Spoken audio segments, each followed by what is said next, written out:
Hello and welcome to today's video, which will be covering Chapter 18, Inductors and Inductance. So as you can see here, here's the topics we're going to talk about. So the inductor is the device that stores electrical energy. And it does this by inducing an electromagnetic field around the coil that it's wrapped around. So if you were to open up an inductor, you'd see it's just a bunch of wires wrapped around a coil of some sort. It could be an air gapped inductor or a iron core inductor. That depends on that. It depends on how much inductance it has. Now, the ability to induce a voltage across itself with a change in current is known as self-inductance or inductances. Now, inductance also opposes a change in current. That is, it opposes the starting, stopping, or changing of current. So, once it's charged, it doesn't want to let go of that, so it holds on to that. All right. Now, the inductor doesn't offer any opposition to steady DC. So it's got to be a change in the current, which AC, of course, is changing direction, going positive, negative over and over. And that's where the inductance gets the motion from, and that induces the electromagnetic field and it holds it. Now, the symbol for inductance is L, and the basic unit of inductance is the Henry. Now, if you think of inductance, it's like a heavy wheelbarrow. Once it's moving, it's easier to keep it moving than it is to stop it. And that's because of the property of inertia, right? Once an object in motion wants to stay in motion, stopping it can be difficult. So the inductance is the same way. All right? Now, inertia is a characteristic of mass which opposes a change in velocity, whereas inductance has the same effect on current in an electrical circuit. So inductors are commonly found in tuned circuits. So if you go to Google and you search for inductors tuned circuits and look at images, you'll see a bunch of radios, microwave devices, all kinds of electronics have inductors in them. All right. Now, the basics of an inductor, they can take on any physical form and shapes, and sometimes they're known as a choke or an impedance coil or a reactor, right? So those are some of the names. And they're all made by winding a conductor, normally a copper wire, around a core that's made of a magnetic material or an insulator. All right? Now, here's an inductor, and notice the symbol for the inductor is it normally looks like just a coil of wire that is there. So if we look at that, that's the inductor, and it has the label of L, and it's measured in henries. Okay? So you'll see that in this week's homework, there's some problems that will, of course, have to do with inductance, and I'll go over a couple of those here in a little bit. But so here's an inductor with an iron core, and then here's an air core inductor. So this one is air, and this one, that's iron. So it's wrapped around that.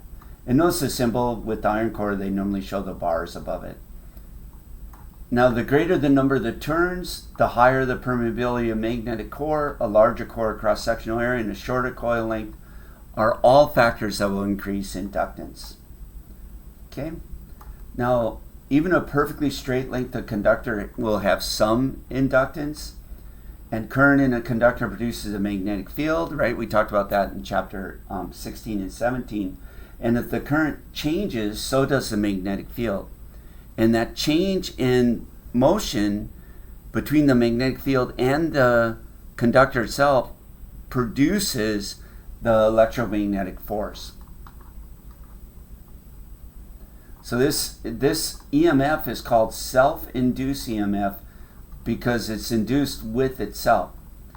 And the polarity is in the opposite direction to that of the voltage applied in the conductor.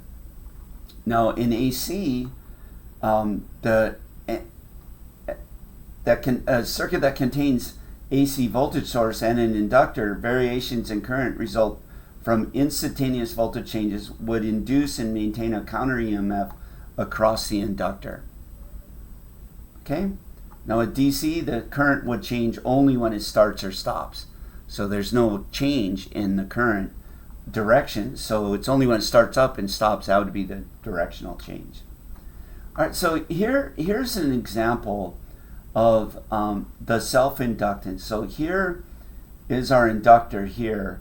And this is AC, or DC, right? A DC voltage source.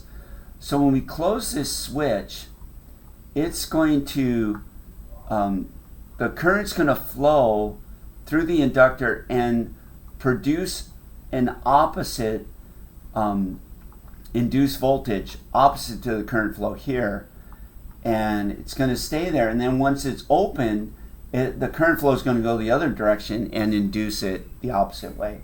So DC, it's only when it's started and stopped. Now, inductance does not oppose current, only the change in the current. All right, so let's get to, here's a summary of that, but I want to get to this formula here. So an inductance of 1 Henry can be defined when a current of 1 amp per second causes an induced voltage of 1 volt. So the counter EMF or induced voltage can be calculated with this formula, where the voltage induced equals the inductance times the change in the current divided by the change in the time.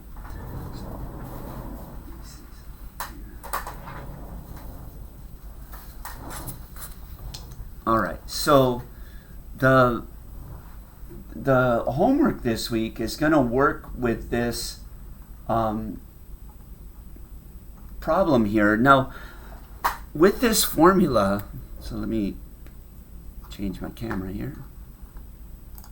So with this formula, it's V induced equals L times the change in current over the change in time. Okay? So if you want to solve for the voltage induced, you'll have to be given the inductance in henries, the change in current in amps or microamps or milliamps, and henries can be in millihenries and so forth, and then the change in time will be in seconds. So what if the question says, what is the inductance? Right? What is the L? So to solve for L, what we would have to do is, if we wanted to solve for L, we could just say we're going to take all of this and divide over here. So L would equal the voltage induced divided by the change in current divided by the change in time. Okay? So there's some problems where you'll have to do that. Okay? And then if so be aware of that. You'll need to use this formula for the first couple of or for the first question there, and the third one and so forth in the homework. All right? So I'll leave that for you to work on, those problems. But I did want to show you how to manipulate that formula. Okay, now the value of inductance depends entirely on the construction of the coil and can only be measured directly by special lab instruments. And these factors include the number of turns in the coil, the diameter of the wire in the coil, the length of the coil, the type of material used in the core, whether it's air or iron, and then the number of layers of windings in the coil. So the greater number of turns increases the inductance. The bigger the diameter, the more current will flow, which will increase the inductance. Inductance decreases as the coil length increases because the magnetic field is spread out or less concentrated. And then the material, a high permeability core allows more flux to form, which increases inductance. The core also concentrates the flux in less space, hence a greater inductance. So iron core inductors will have greater inductance than, say, an air core. All right? Now, there's another formula here. We're not going to do any calculations on this, but it's in the book, and you should be aware of this. With the equation, the inductance equals the permeability of the core, where this U equals the permeability of air times the permeability of the material. So that will be U, and then N is the number of turns. You square that, take it times the area, and remember, if it's a cross-sectional area, it's pi r squared for the circle, and then the m squared, or length times width, for a square, and then the length of the core. Okay? So we're not going to do any of these questions, but there are some in the book. You can look at those. But here's one of them that does that. None of those are on the homework, by the way. All right, another concept is mutual inductance. So if two coils are close to each other so that the flux from one coil links with the flux of the other one, whether it's adding or subtracting, so depending on the polarity, right? Like likes attract, or opposites attract and likes repel. A change of the flux in one coil causes an EMF to be induced in the other, and this allows the energy from one coil to be transferred or coupled to the other coil. So the two coils are said to be coupled or linked, and so here's two coils, right? And we can provide power to this one, and it will induce a voltage in this one, right? So the signal will come across onto the other one. And that principle we're going to see next week when we talk about transformers. All right? Now, the amount of mutual inductance depends on the degree of the coupling. Now, if all the magnetic lines of force produced by one coil cut the turns of another, there's 100% coupling. If none of them, then it's 0. And you may have a certain degree of coupling. And that coefficient of coupling is known as K. So if K equals 1, that's 100%. If K equals 0, it's none. So K is going to be between 0 and 1, normally. Well, always. The highest it can be is 100%, which would be 1. Okay? So here's a picture that shows that, where they're close and then where they're far apart. Now, if you know the value of the coefficient of coupling for two coils, you can compute the mutual inductance from equation 18.3. And that just basically says the mutual inductance equals the coefficient of coupling times the square root of the inductance of L1 times the inductance of L2 in henries. Okay? So here is a problem where it says two coils have inductances of 8 millihenries and 4.7 millihenries. If the coefficient of coupling is 0.82, what is the inductance? So you take 0.82 times the square root of L1 times L2, and you would get that. Now, when you do this on the calculator, there's some steps or a couple ways you want to do this. So let me bring up this again. All right, so let's just do that problem where it's L1 times L2. So what I would do is I would first do my square root function, which is second x squared, and then I would put 8 millihenries times 4.7 millihenries, and then close the brackets and hit equal, and then I would take my K, which is 0.8 times, and then I would hit alpha answer and then hit equals, and that will give you the that didn't work out right. So let me check my answer here. So 8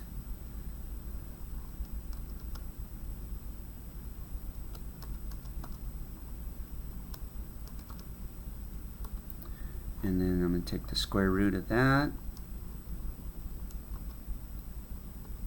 and then I'm going to take that times 0.82. That's why I did 0.8, and that gives us 5.03 millihenries. All right, so that I just had a typo in the equation.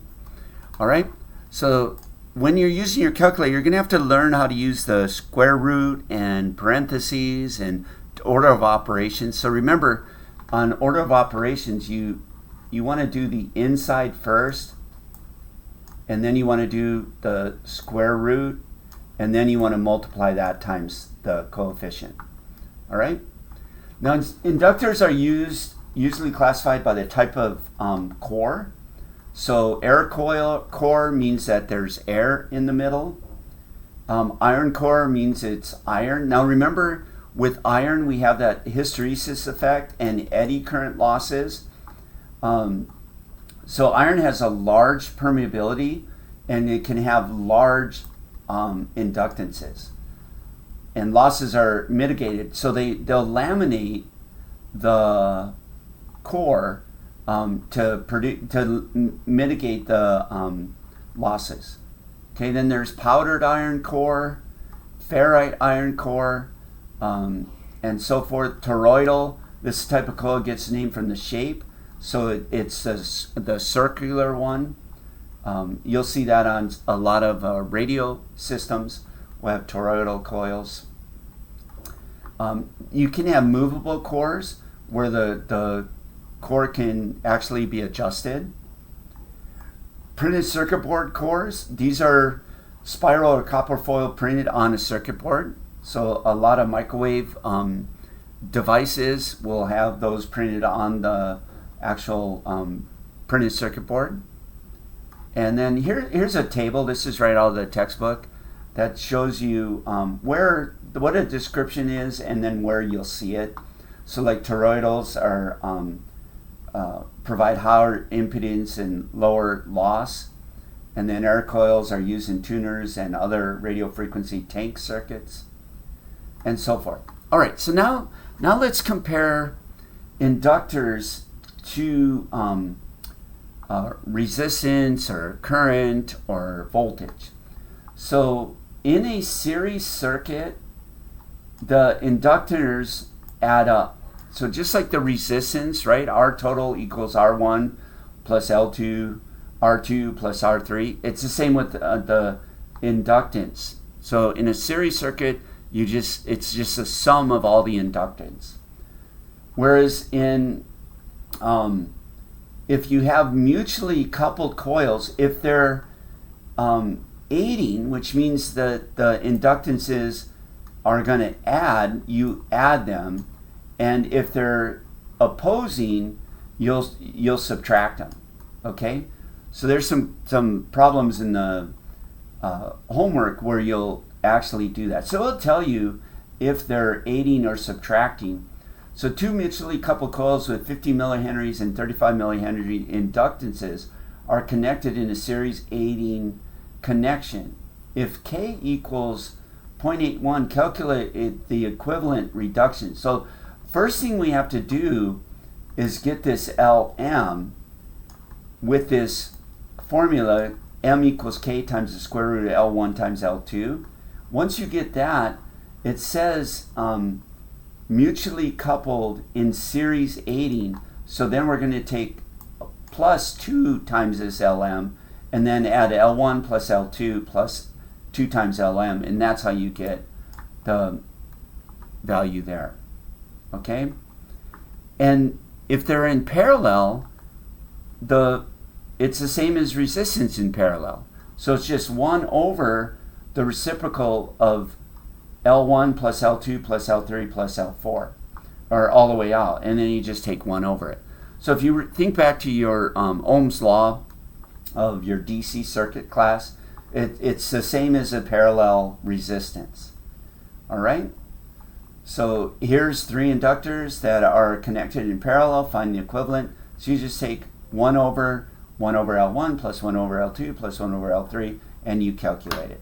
The only thing you have to watch here are the units, right? So make sure you enter those correctly.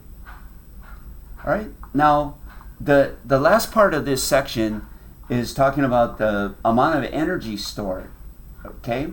And that's given by equation 18.7, which is that energy equals 1/2 times the inductance times the square of the current. So if you say, what is the energy stored in an inductor that has an inductance of 10 henries and the current is 20 milliamps? Again, order of operation, you want to take that squared first. So 20 times 10 to the negative 3 squared times 10 henries times 0.5, and then you'll get the 0.002 joules. All right? That's enough. That should get you through all of the homework assignments, and you can take that. That will help you get going there.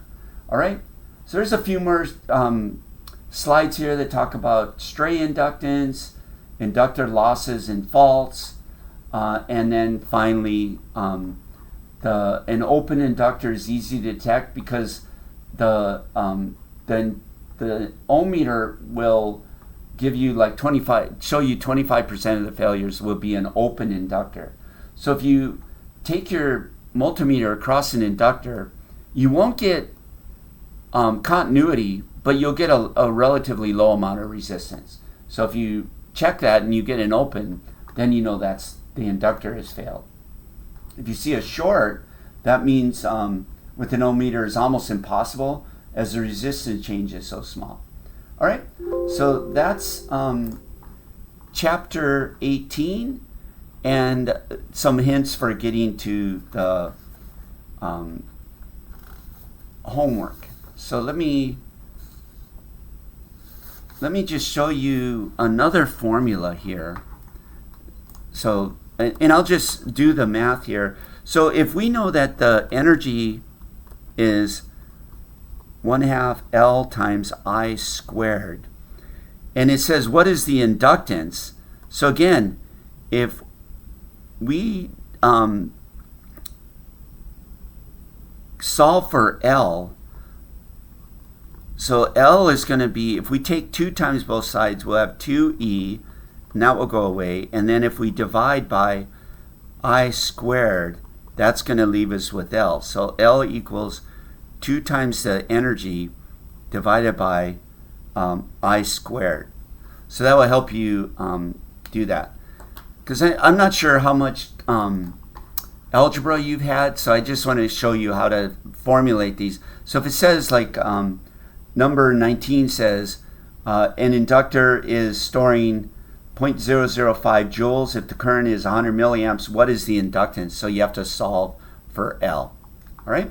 So that should be enough, and I will see you online, and have a good day.